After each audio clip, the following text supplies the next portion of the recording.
Car number 1 seems to be slowing down. Car number 1 maybe bringing out a caution in turn number 2. That is the Maurice Petty car. Ford, tire down for Richard Brooks. Now this is where Darrell Waltrip will want to try and lead across the line to get here. They are racing back to the line out of turn number 4. And I don't think he has a place to go. The caution is out. Waltrip can't pass Elliott or Bonnet, so he'll stay one lap down. There you see the tire off. Amazing. That thing just sitting there, Ken. I guess that came off of the car number 1. It must be real sticky. Yeah. Talking about sticking to the turns, it's really doing that. So Bonnet stays first. Elliott stays second. Third caution of the day.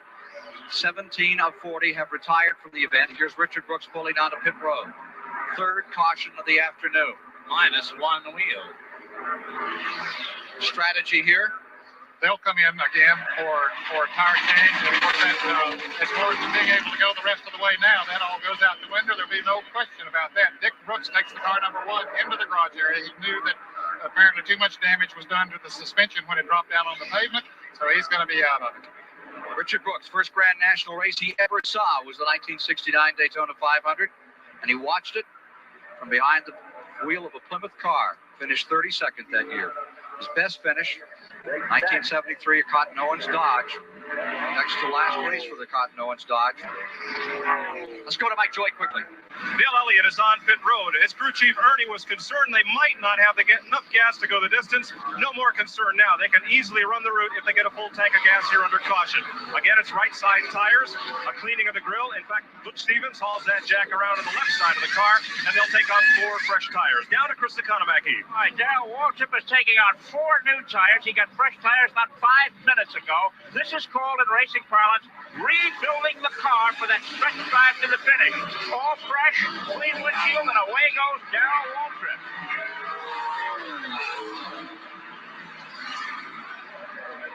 Big rush back onto the track as Bill Elliott and Neil Bonnet get out there. Darrell Waltrip, Neil Bonnet carving up his teammate as they leave the pit lane. I'll tell you, they race every ounce of the way, whether it's on pit road or out on the racetrack. 175 laps complete next time by, and there will be 25 to go. Well, this should make it a real tremendous NASCAR down to the wire finish. All got new rubber, they've all got top. No one's going to run out of gas. This is going to be a tremendous finish. Yeah, I'm sure that the fans, they saw all the drivers come in not too long ago and took on new tires. Why would they come back in again this quickly? Well, the cool, fresh tires will run faster. When one driver comes in and changes those tires, the others have to, if they're going to expect to stay in the draft and have a shot at it. Car number 51, Greg Sachs, did not come in. He's back in the lead lap. We'll be back with more live flag-to-flag coverage of the 27th Annual Daytona 500 after these words from your local station.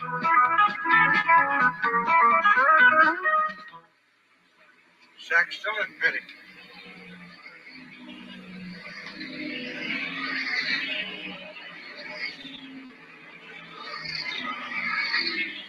That won't do a thing for him. Did he pass him on when they stopped there? No. He didn't pass him, did he? No, he's not leading the race. He's back in the lead lap, but that's not going to mean a thing in the world. Barely. What? That won't, yeah, he's just barely back in the lead lap. Yeah. And, them fresh tires, they're going to blow him right back also. Oh, yeah. There's going to be no advantage. Unless there's another quick caution. Yeah, that's true. Well, it'll have to happen almost in the first corner. Yeah, right.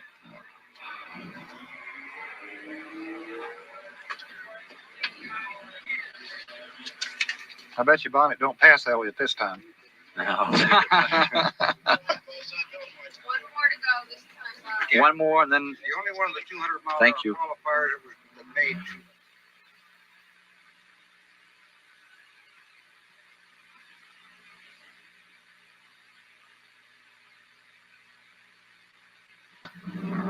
This CBS Sports Special is sponsored by Budweiser. For all you do, this Bud's for you. Timex Quartz. Great looks that can take a licking. Skoal Bandits. Tobacco in a neat little pouch. It's a little pouch of tobacco pleasure. And by the U.S. Navy. The Navy. It's not just a job. It's an adventure. At the Daytona Speedway, we're just about a lap away from resumption of the Daytona 500.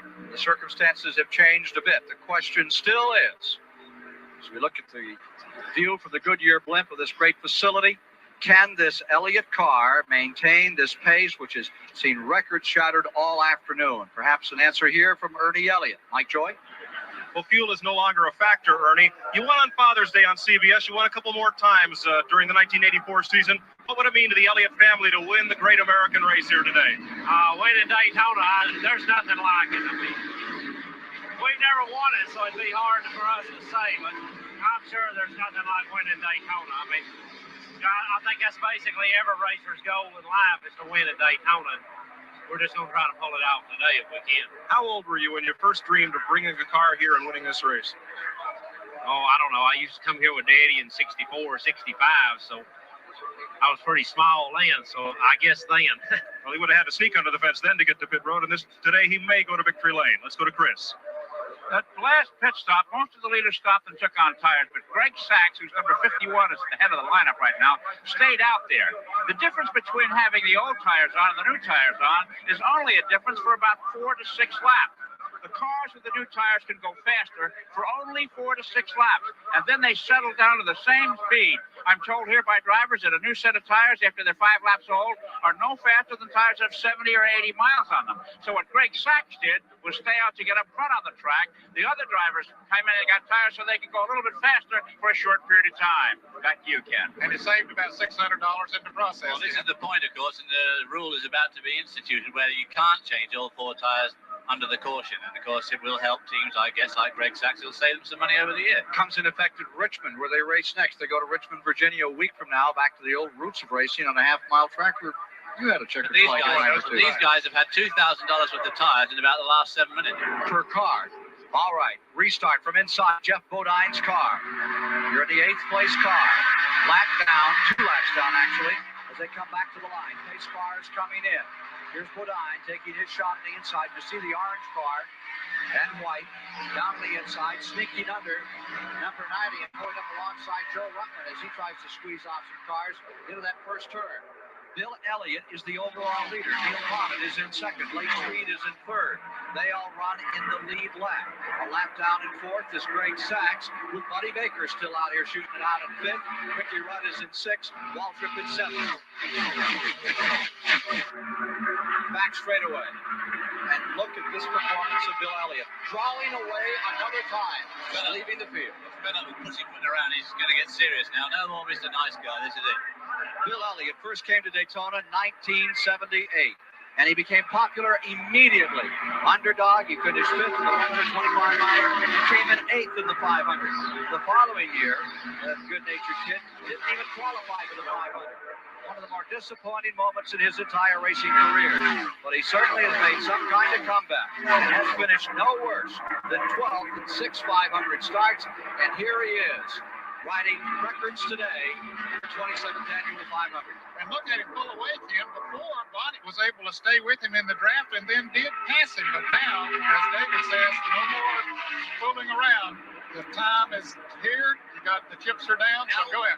No more Mr. Nice Guy.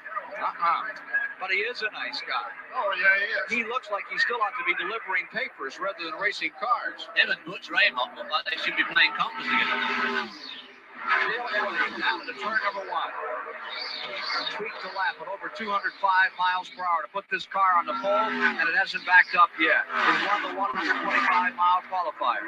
Only 2 previous drivers, Fireball Roberts and Kaylee Ivero, have won all 3 in speed weeks. The pole position, the qualifying race, and the 500. This could be the 3rd driver. On the Goodyear blimp. Here's an indication of just how much power this number 9 has as it draws away past the backstretch grandstand and heads into turn number 3. 20 laps, 50 miles to go. This time by for Bill Elliott in what will be one of the most remarkable performances in the history of this race by any individual. No question about it, Ken. We have to think back to the days of Fireball Roberts when he was so dominant here in speed and driving cars for Smokey Unick and Ray Fox and some of the great mechanics of that. And Petty, wasn't it 64, 66 when he walked away from the field? But not Selma's been nose to tail. Here's Bill Elliott drawing away again, and he seems to be able to handle the field any way he wants to. Unbelievable the way the car has continued to drive well through the turns all day long. The track has gotten a lot slicker than when the green flag dropped earlier today because there's a little oil, grease, and water and rubber on the turns. Hasn't affected the handling qualities of that car, and certainly nothing has affected the horsepower, David. You've only got to watch it go through that turn now. It's just absolutely steady as a rock, just like it was on Thursday afternoon. And you watch some of the other guys going through, they're having a lot more fun. Those fans are happy about it. They like to see that young man out front.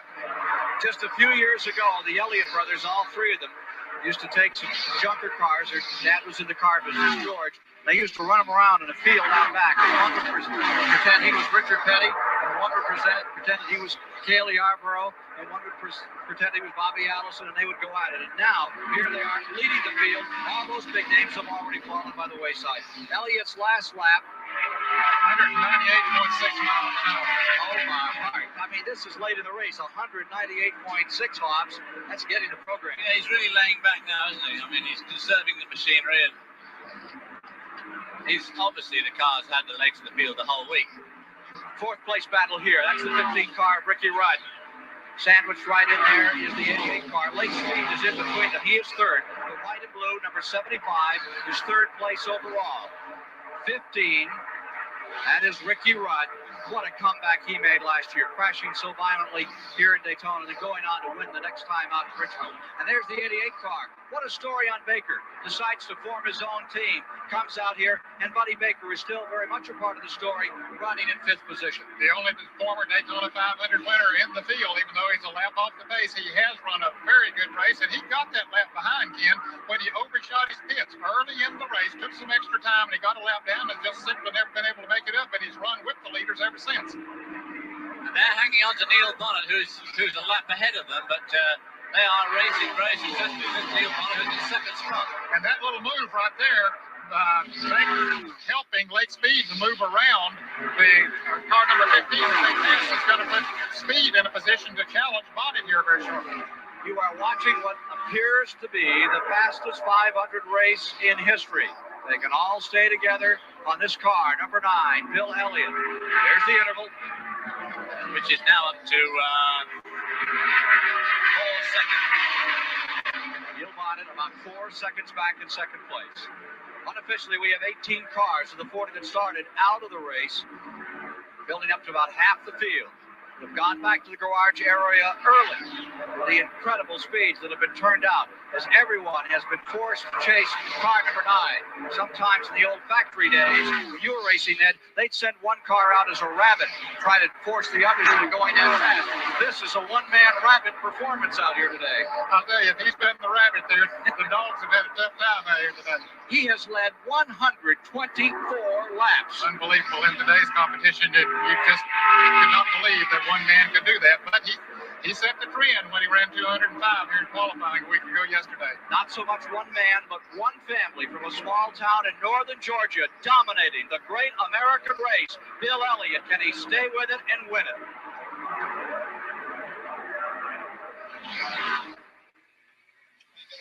Yeah.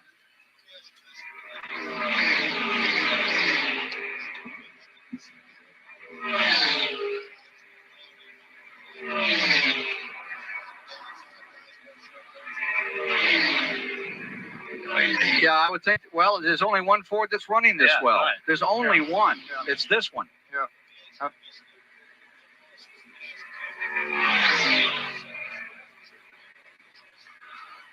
Well, I think one of the stories, I'm sorry, Nebby. Well, certainly Lake Speed and Neil Bonnet. Lake Speed's an incredible story. And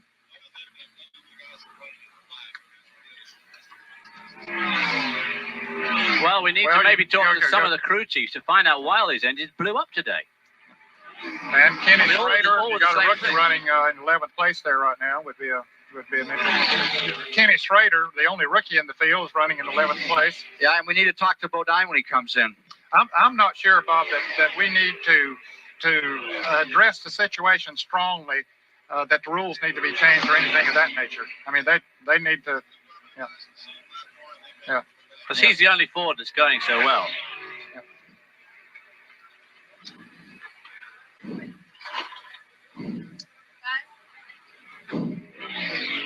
He does seem to be going somewhat better than the rest of the field.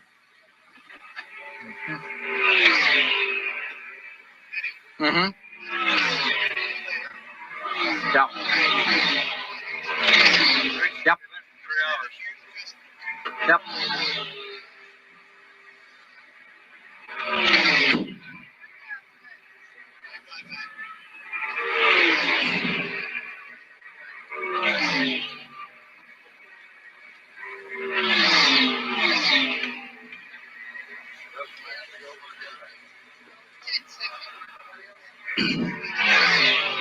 Bye-bye, race.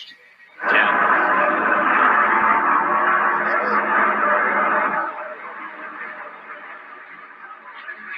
188 of 200 laps complete as Bill Elliott flashes across the line, leading the Daytona 500 after dominating.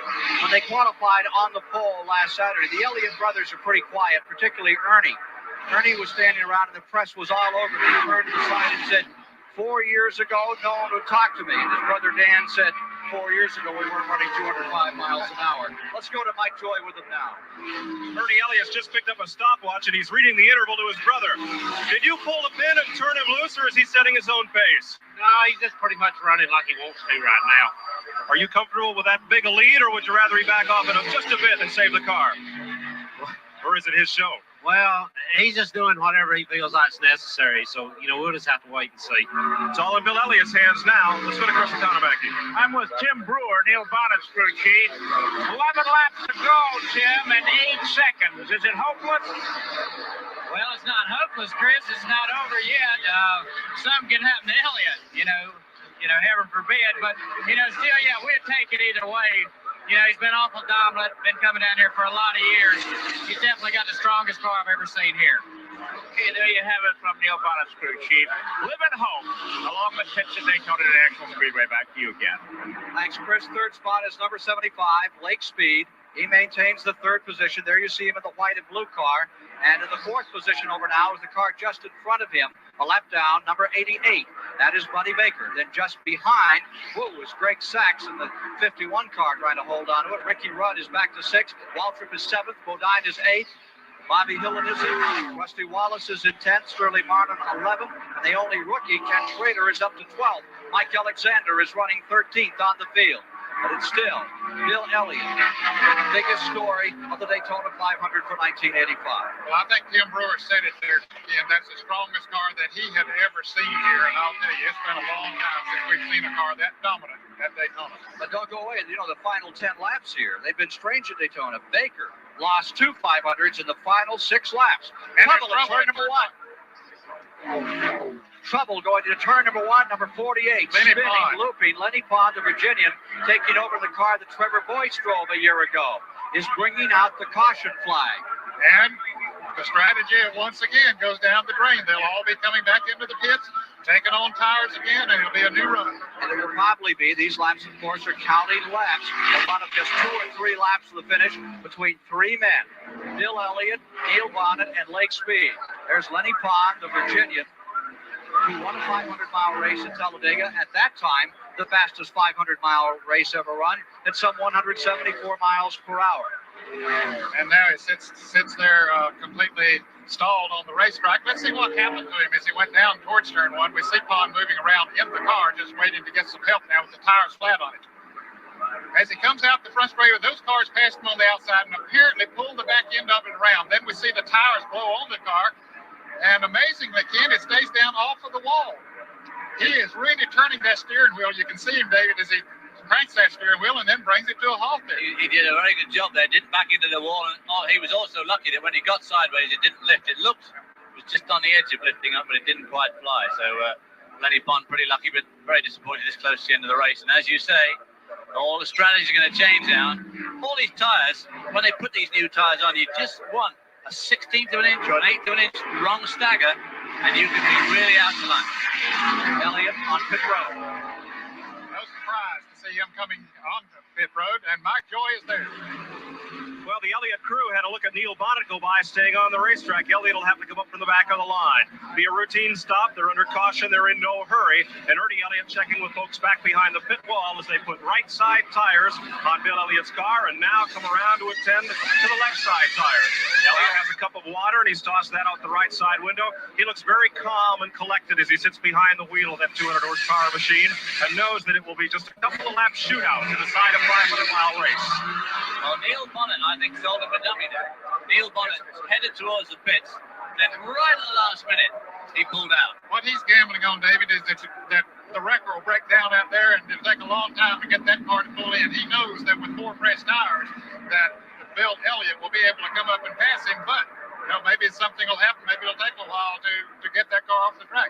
That's how Pearson lost to Hamilton in 1970. Remember, there were only 2 tires changed.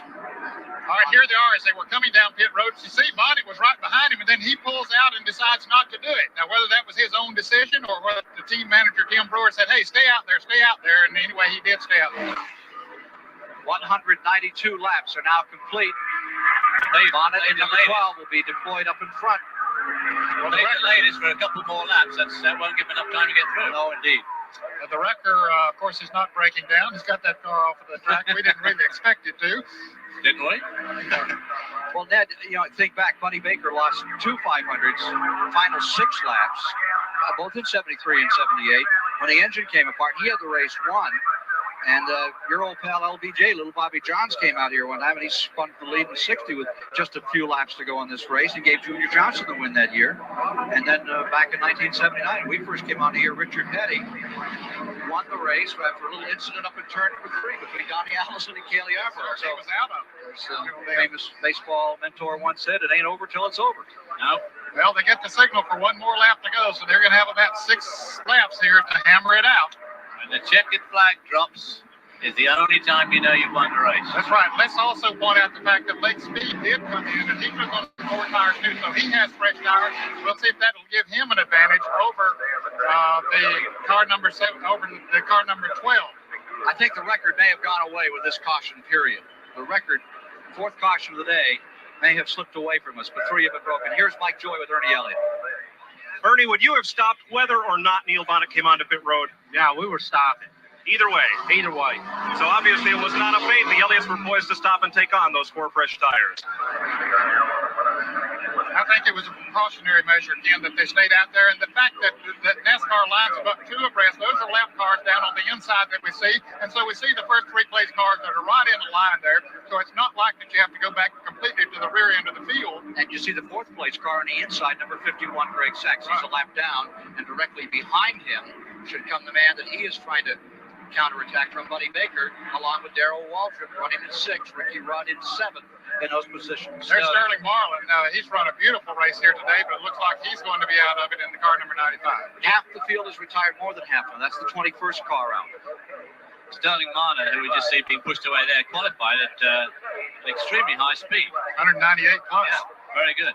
Well, here's a team that started literally in a schoolhouse. This number 9, Bill Elliott team, they bought an old schoolhouse. They used to build the engines in the 1st grade, and they used to build the chassis in what had been either the 2nd grade or the 3rd or something over there, Dawsonville, Georgia. I understand they're in new digs these days. Well, they've got high grades today. Oh, they certainly have. Here they are under a green flag and trying to get all A's as we come down to the finish. And Bodine makes a dive on the inside, but he's still trying to get to the last package. Nearly gets tangled up on number 75, Lake Speed. That's Jeff Bodine going up to give us a view of those front automobiles as we decide the 1985 Daytona 500. Off they go, squaring off in these final moments to decide it all. Bonnet gets the jump. There you see Elliott in 2nd place. From Jeff Bodine's view. Now you see Elliott in 1st place. Yeah, he didn't wait long. And he won't wait long to move away. Let's go to Chris Economack as to why Bonnet did not pit. We asked Tim Brewer, why didn't you stop? He says, why should we? Oh, it's good. Neil Bonnet's got a problem. Neil Bonnet's got a problem in the front oval here. He's spinning. Neil Bonnet out of control, almost into the wall. This is the 1st wall, still trying to collect it back. It looked to me like his tires went flat. the front tyre started to smoke violently as he came into the trial. That's his wife Susan there, and you can see the disgust on her face after him running such a beautiful race all day. And now to see him slide out through there, she doesn't really know what kind of condition he's in. We saw him that he's okay, but she doesn't know that at the moment. Here's Bonnie crawling out of the car. What a disappointing. Here they are racing back to the line. They are coming back to the line. Number 9, Bill Elliott, will be in front. There'll be 196 laps complete. Elliott is across the stripe. 4 laps remain. They can be run under caution. The track looks like it may be clear. Apparently the engine may go on his car, Ken, because he didn't hit anything as he went out through there. I don't know how he missed those balls, but he would have cranked it up and tried to come around if the engine would not have blown up. Let's take a look at replay. See at the last moments of the hopes of Neil Bonnet to somehow pull out the Great American Race. Of course, he's running behind Elliott in the second position. And we see the smoke come from the car. Yes, the engine does blow. The rear wheels gets in its own oil and water. It turns crossways through the grass, back onto the paved area at the end of the pit road, then down, almost clipping that wall. It looked like he was going into it, but he got it by. Replay from inside a car directly behind him, that of Jeff Bodine. Okay, here's the way that Jeff Bodine saw it as they come through the tri-oval here and head out towards turn 1, and you see all of that smoke. Now, Bodine, you know, he didn't even know where he was going. He couldn't see very well. Of course, he did get to the outside of the track, and Bonnie's car spun to the inside of the track. And a third replay. Coming to the tri-oval, you can see the engine let loose, just shy of the start-finish line. The car starts to turn sideways. And the hopes of Neil Bonnet for a strong finish here slide into the infield. Here's Neil Bonnet taking truly the longest walk in sports, still waving, still a great showman. Jeff Bodine, Ken Squire at CBS Control. Do you read us? Yeah, go ahead, Ken. What kind of a day has it been for you? We thought you were going to be stout and strong from the very beginning and fell back early. Well, we've had a busted ratchet all day. We've had trouble during the week practicing, and a ratchet is broken, our rear end, and we just can't seem to get the car dialed in to go where we want it to, and we just avoided Neil Bonnet's accident. We feel pretty lucky today to get this Levi here and Exxon Motor Oil Beneficial Finance car through all this, and we're going to just go home and take this finish if we can finish these last few laps and try to get the thing ready next time we come back here to Daytona. But this track is awful tough. It's awful hard, and you've seen all these cars drop out today. That just shows you how tough a track it is. So if you can just finish here at Daytona, I guess you got to count your blessings and just come back next time and try a little harder. Thank you very much, Jeff. We'll be back for the finish of the 1985 Daytona 500 in just a few moments. Neil Bonnet, a bystander for this race.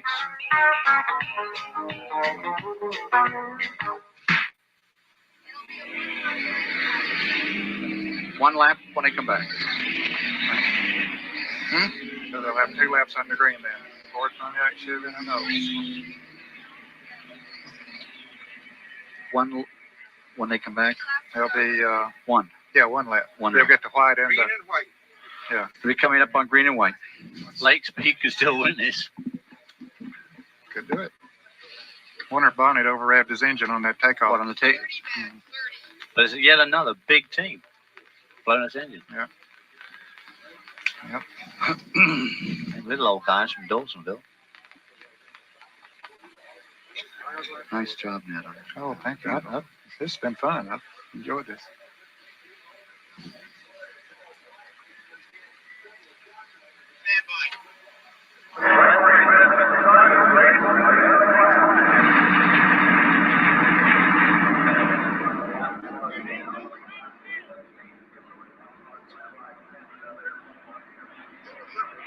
White and green will be shown to the field.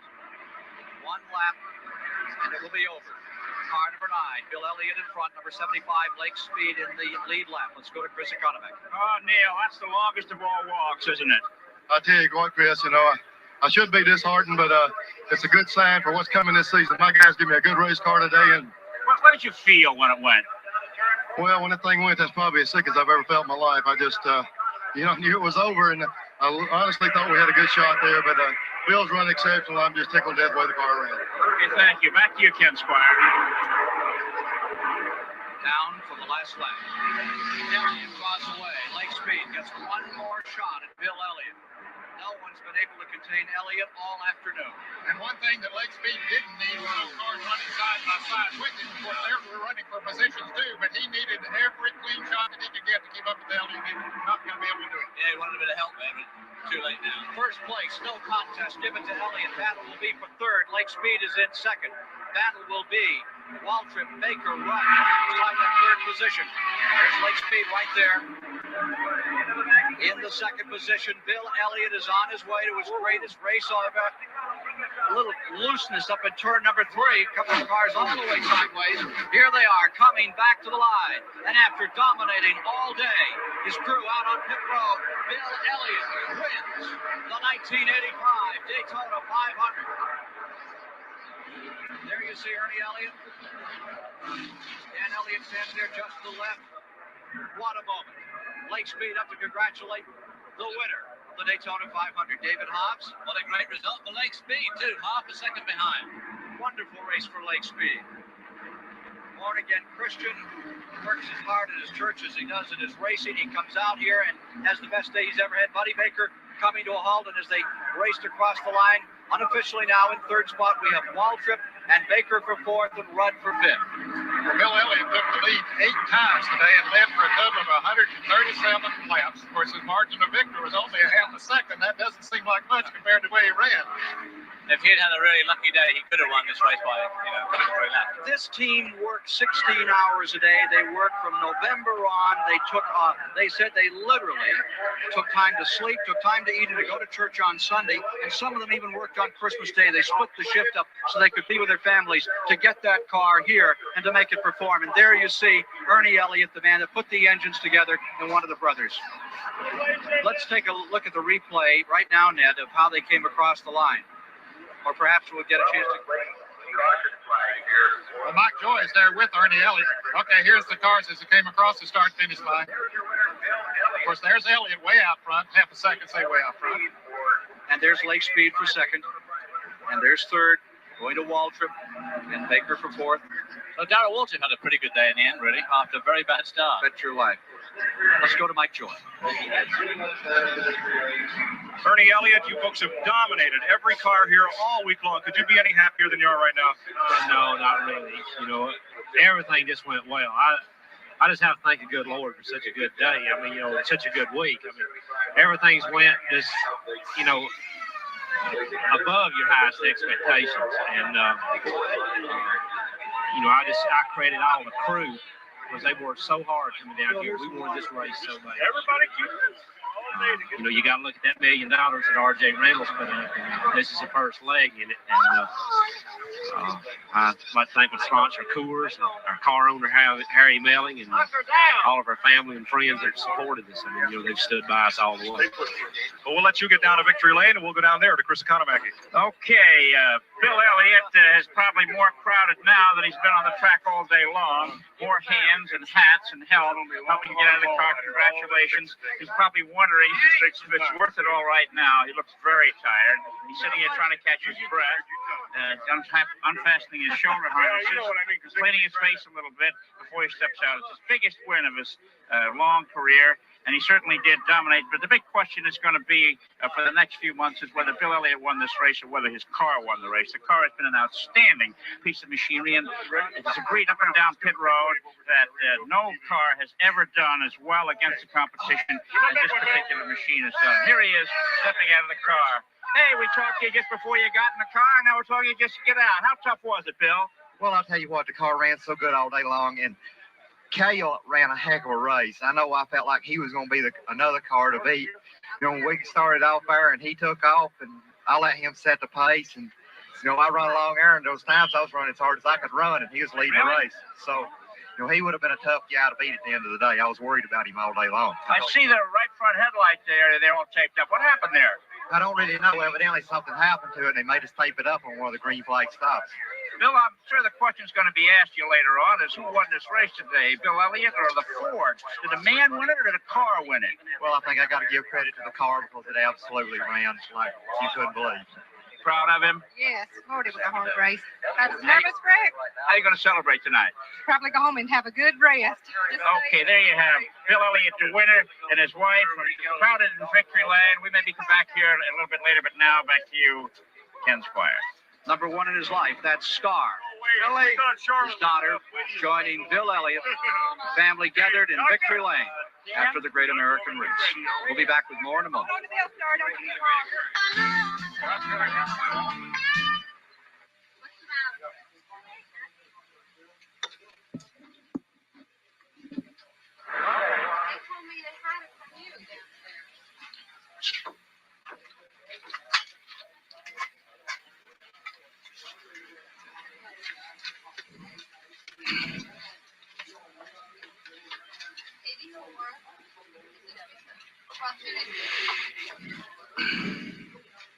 Yes, sir.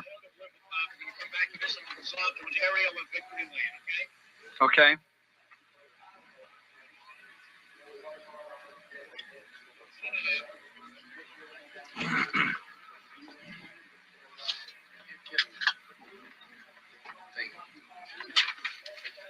What you need? What?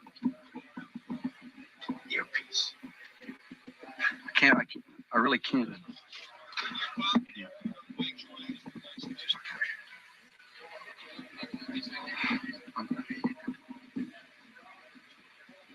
Where am I going? Where are we going next? To Mike Joy with Lake Speed. Good year. Thank you. Yes, sir.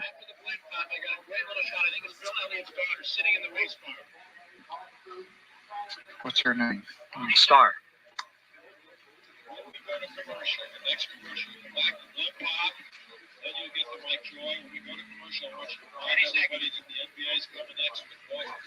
Get the NBA card up here.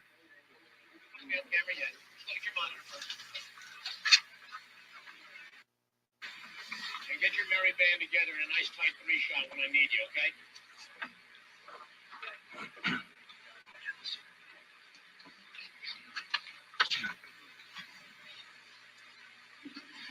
Can't go far.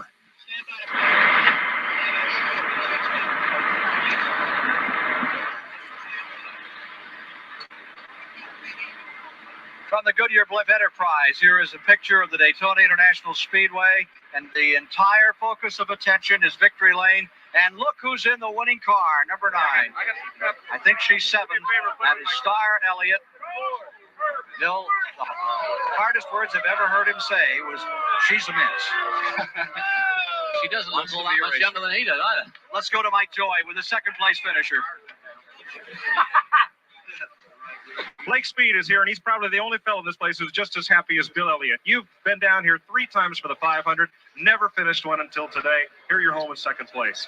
Yeah, Mike, I tell you what, I just can't thank the good Lord Jesus Christ anymore because, I mean, it made it all possible. This place, this team, the people, circumstances, everything, was something that nobody could keep their hands on. I mean, it all came together in a strange way at the last second. I mean, like sponsorship nationwide, automotive parts came on with us last night. And it's been, you know, we've just been dragging out, had to have faith and just hold on the whole time. But thank God, you know, thank God it's happened. We're here. McCarter Barbara Hilly is also in tears. You ran all last year without a sponsor, didn't have one until last night, as Lake said. You guys have got to be thrilled. We're thrilled, and I'm like Lake. We had a lot of things working for us today. The Lord was obviously on our side. It's coming together for the team. Lake came into our lives, and that was a big plus. And we've got a new sponsor that we're working real hard to show them what we can do. And I think we gave a good accounting of that today. And I think we're back to where we need to be. Ken, did you ever see a second place team that was just as happy as the winners? Here they are. Lake speed indeed. As happy as anyone could be after this sensational performance. A consolation race for a victory the first time in 3 years. He didn't even finish the 500, and today he's right there next to victory lane. More from Daytona in a moment.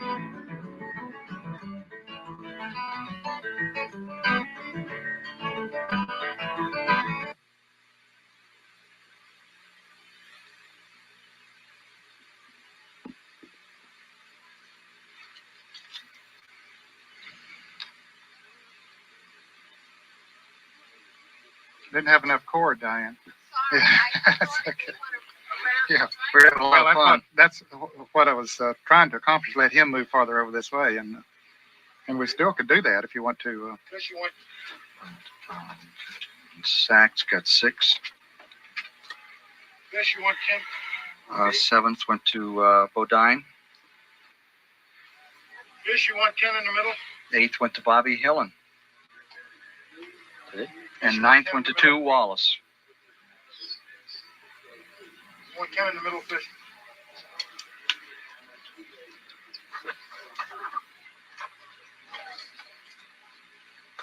Oh. I'm standing on my head.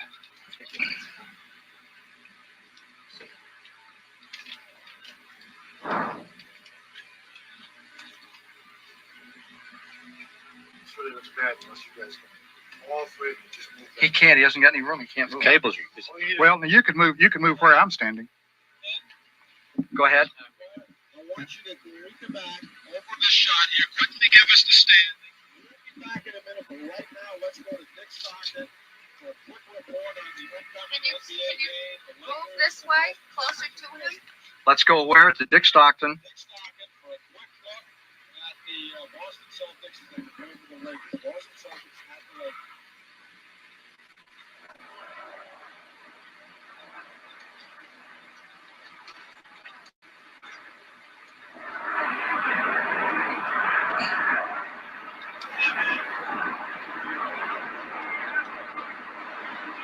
Averaging 172.265 miles per hour, not a record. Bill Elliott is first, Lake Speed second, Waltrip third, Baker fourth, Ricky Rudd comes home fifth. Greg Sachs winds up the day in sixth. Jeff Bodine is in seventh.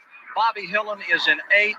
Rusty Wallace is in ninth. All new names, new stars in Grand National Racing. Ken Schrader, the rookie, winds up in 10th place overall in today's race. For just a moment, let's go to Dick Stockton, who'll give us a quick glimpse of what's coming up next on CBS today, and that's the Lakers and the world champion Boston Celtics.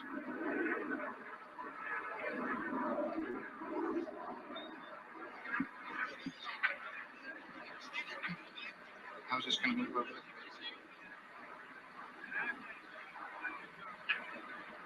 How much time?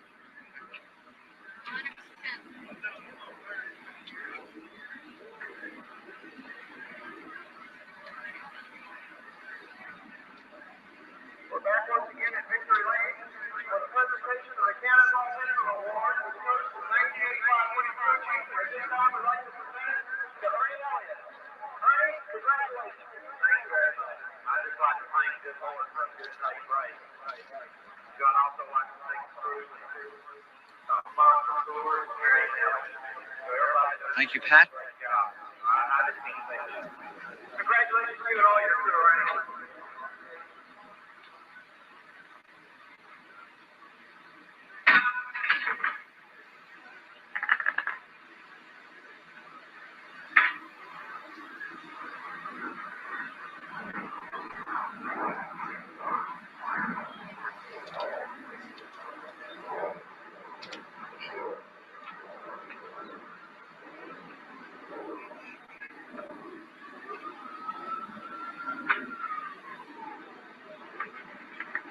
Well, thank you. We've had one revision on the finish. In 10th spot is now Neil Bonnet, moving Ken Schrader back to 11th position. Bill Elliott, $185,000 richer after winning this Daytona 500. We'll be back with more in a moment.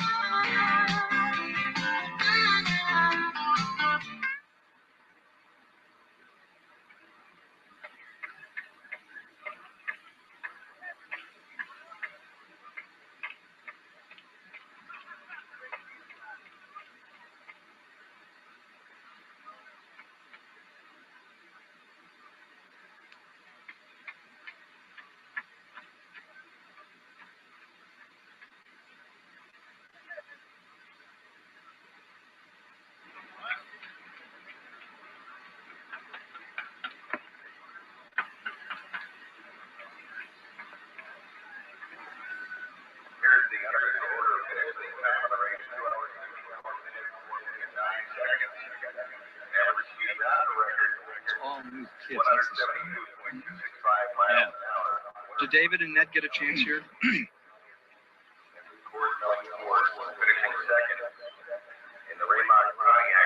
We get a chance, or do we just stand? Those are the only two cars who finished in front of last year. Finishing third, one lap down. In the Budweiser Chevrolet Darrell Waltrip, car number 11, finishing fourth.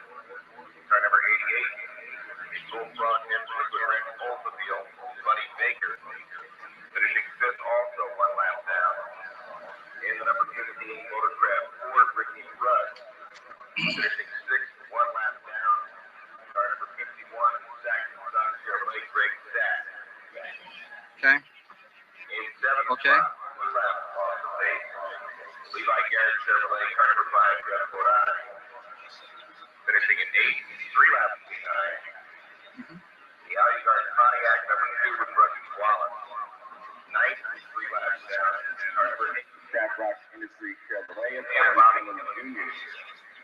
Finishing in 10th spot, leading 195 laps. The number 12. A final thought on this great American race, first from David Hobbs. Well, I'd say watch out for Cal Yarborough next time out.